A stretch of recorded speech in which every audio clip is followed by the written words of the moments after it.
பீஷ்மரின் சபதம். இது தற்போது நடந்த கதையல்ல. பல 1000 வருடங்களுக்கு முன் நடந்த பழமை மிகுந்த கதை இது.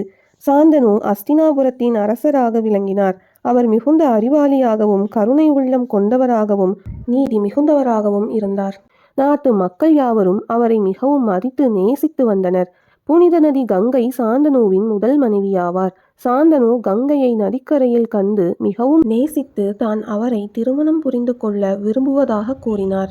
ஆனால் கங்கையோ தான் இந்த திருமணத்திற்கு ஒப்புக்கொள்வதற்கு சில நிபந்தனைகளை விதித்தாள். தான் எது செய்தாலும் அதற்கு சாந்தனு எதிர்ப்பு தெரிவிக்காமல் கேள்வி ஏதும் கேட்காமல் இருக்க வேண்டும் என்று கூறினாள்.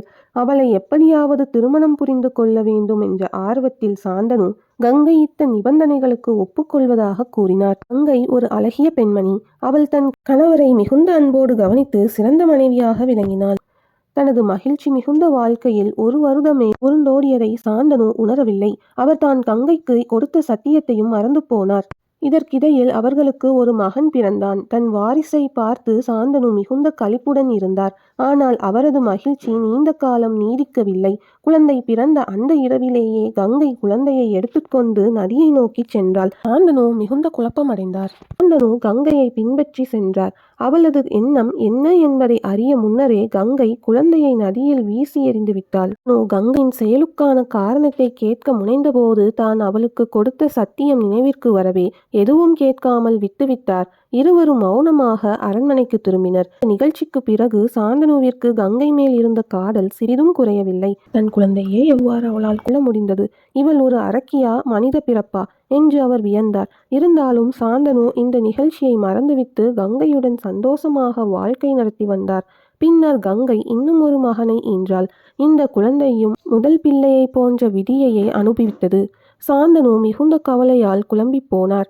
ஆனாலும் கங்கையை கேள்வி கேட்க அவருக்கு துணிவு பிறக்கவில்லை. அவர் மிகவும் வருத்தப்பட்டு மனசோர்வடைந்தார். கங்கைக்கு தொடர்ச்சியாக 7 மகன்கள் பிறந்தனர். அனைவருமே பிறந்த சில மணி நேரத்திற்குள் ஆற்றில் வீசி எறியப்பட்டனர். அவர்களை கொன்றது அவர்களது தாயார் கங்கையேதான். 8வது முறையாக கங்கைக்கு ஒரு மகன் பிறந்தான். ஏற்கனவே மனமுடைந்த நிலையில் இருந்த சாந்தனுவால் இம்முறை பொறுத்து கொண்டு இருக்க இயலவில்லை. குழந்தையை ஆற்றில் வீசி எறிய சென்ற கங்கையை தடுத்து, சாந்தனு, நீ என்ன செய்கிறாய் என்பதை அறிவாயா? நீ என்ன அரக்கியா? நம் 7 மகன்களை கொன்றுவிட்டாய். இனியும் என்னால் பொறுக்க இயலாது. இந்த குழந்தையையாவது காப்பாற்றுவேன் என்று கூறினார். அவரால் தமது உணர்ச்சிகளை கட்டுப்படுத்த முடியவில்லை. சாந்தனு கங்கையின் நடவடிக்கையை பற்றி கேட்டதால் கங்கை மிகவும் கோபப்பட்டு விட்டாள். நான் இனிமேல் ஒரு கணம் கூட உன்னுடன் வாழ மாட்டேன் என்று கங்கை சாந்தனுவிடம் கூறினாள். சாந்தனு மிகவும் வருந்தினார். தன்னை விட்டு போக வேண்டாம் என்று அவளை மிகவும் வேண்டி கேட்டார். ஆனால் கங்கையோ இப்புவியில் பணி முடிந்துவிட்டதாகவும் தான் தன் இடத்திற்கு திரும்ப வேண்டிய தருணம் வந்துவிட்டதாகவும் கூறினாள். பின் இப்புவியில் தன் பணி என்ன என்பதை சாந்தனுவிற்கு கங்கை விளக்கினாள்.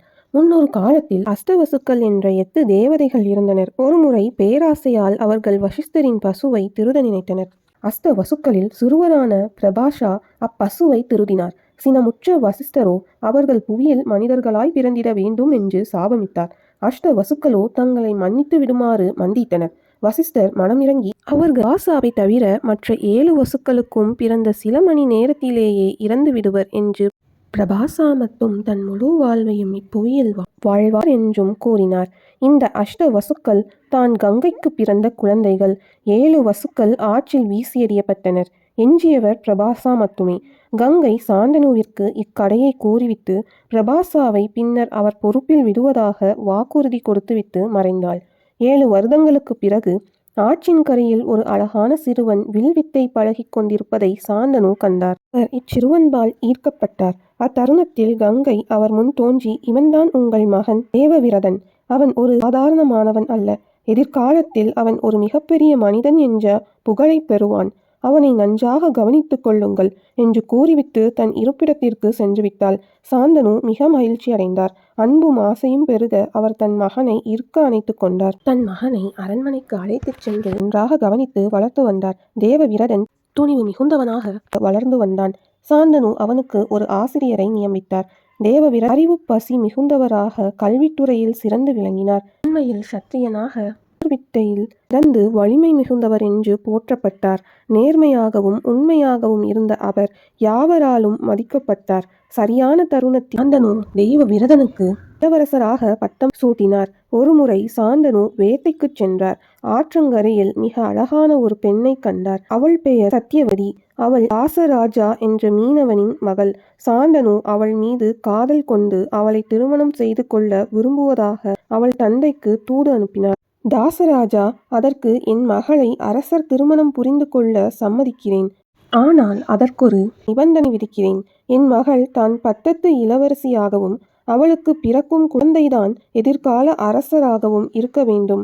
இதற்கு உங்கள் அரசர் ஒப்புக்கொள்ளவில்லை என்றால் என் மகனை மணக்கும் எண்ணத்தை உங்கள் அரசர் மறந்துவிட வேண்டும் என்று கூறினார். சாந்தனு மிகவும் கவலை கொண்டார். தாசராஜாவின் மகள் சத்தியவதியின்றி வாழ்வது கடினம் என்று சாந்தனு உணர்ந்தார். ஆனால் அவர் எவ்வாறு சத்தியவதியை மணந்து கொள்ள இயலும்? அவர்தான் ஏற்கனவே தேவவிரதனை இளவரசராக்கிவிட்டாரே. அரச பதவிக்கு தேவவிரதிற்கு இணையாக எவரும் இல்லை. அதனால் தாசராஜாவின் கிளையை ஏற்க சாந்தனு முன்வரவில்லை. ஆனால் சத்தியவதியை இழக்க நேரிடும் என்பதை எண்ணி மனம் வருந்தினார். அரசு பணிகளில் கவனம் செலுத்த இயலாமல் இருந்தார். வேட்டை, நடனம், இசை என்று எதுவுமே சாந்தனுவை கவரவில்லை. சத்தியவதியின் அழகு ஒன்றே அவர் மனதில் ஆழமாக பதிந்து இருந்தது. தேவவிரத் தன் தந்தையின் மனநிலையை புரிந்து கொண்டான். அதனால் தாசராஜாவை சந்தித்து சத்தியவதியை தன் தந்தைக்கு திருமணம் செய்து தருமாறு கேட்டுக்கொண்டான். தாசராஜா பிடிவாதமாக இருந்தார். உன் தந்தையின் மகிழ்ச்சிக்காக நீ பதவியை விட்டு கொடுப்பாயா? தேவவிரத்திடம் கேட்டார். தேவவிரதனோ தயங்கவில்லை. நான் சிம்மாசனத்தை விட்டு கொடுப்பதால் என் தந்தைக்கு சந்தோஷம் கிடைக்குமென்றால் அந்த பதவியே எனக்கு வேண்டாம் என்று நான் சத்தியம் செய்கிறேன் என்று கூறினான். ஆனால் தாசராஜாவால் இதை ஒப்புக்கொள்ள முடியவில்லை. அவர் தேவவிரதை பார்த்து, பதவி வேண்டாம் என்று உன்னால் சுலபமாக கூற முடியும் இளவரசரே. ஆனால் உங்களுக்கு திருமணமாகி குழந்தைகள் பிறக்கும். பின்னர் உங்கள் குழந்தைகளுக்கும் குழந்தைகள் பிறக்கும். பின் அவர்கள் சிம்மாசனத்தில் பதவியில் உரிமை கோரினால் சத்தியவதியின் குழந்தைகள் நிலை என்னவாகும் என்று வினவினார். தேவவிரதனும் தாசராஜாவின் எண்ணத்தை மதித்து ஒப்புக்கொண்டார். அவரும் அது நியாயமான கேள்வியே என்று எண்ணினார். சிறிது நேர சிந்தனைக்கு பின் அவர் தாசராஜாவிடம், மதிப்பிற்குரியவரே, இதில் எந்த ஐயமும் கொள்ள வேண்டாம். நான் இப்பொழுதே ஆணையிட்டு சொல்கிறேன். நான் வாழ்நாள் முழுவதும் பிரம்மாச்சாரியாகவே இருந்து வருவேன். நான் எப்போதும் திருமணம் செய்து கொள்ள மாட்டேன் என்று உறுதியாக கூறினார். தன் தந்தையின் மகிழ்ச்சிக்காக வாழ்க்கை முழுவதும் நான் பிரம்மாச்சாரியாகவே இருப்பதாக எடுத்துக்கொண்ட தேவவிரதனின் உறுதி அனைத்து மக்களிடமும் பாராட்டை பெற்றது. இந்த உறுதியே, இந்த விரதமே பீஷ்ம விரதம் என்று அழைக்கப்பட்டு அதன்பின் தேவவிரதன் பீஷ்மர் என்று அழைக்கப்பட்டார். பீஷ்மர் அரண்மனைக்கு திரும்பி சத்தியவதியின் திருமணத்தை தன் தந்தையோடு முடித்து வைத்தார். நூற்றுக்கணக்கான குடிமக்கள் முன் தான் சிம்மாசனத்தின் மேல் உள்ள அனைத்து உரிமைகளையும் விட்டு கொடுப்பதாக அறிவித்தார். தன் மகனின் தியாகத்தினால் பெருமிதம் அடைந்த சாந்தனு பீஷ்மருக்கு இச்சை மரணம் அடைவார் என்று வாழ்த்தினார். பீஷ்மரை பார்த்து, நீ விரும்பும் வரை இறப்பு உன்னை நெருங்காது என்று வாழ்த்தினார். பீஷ்மர் நீண்ட காலம் பாரத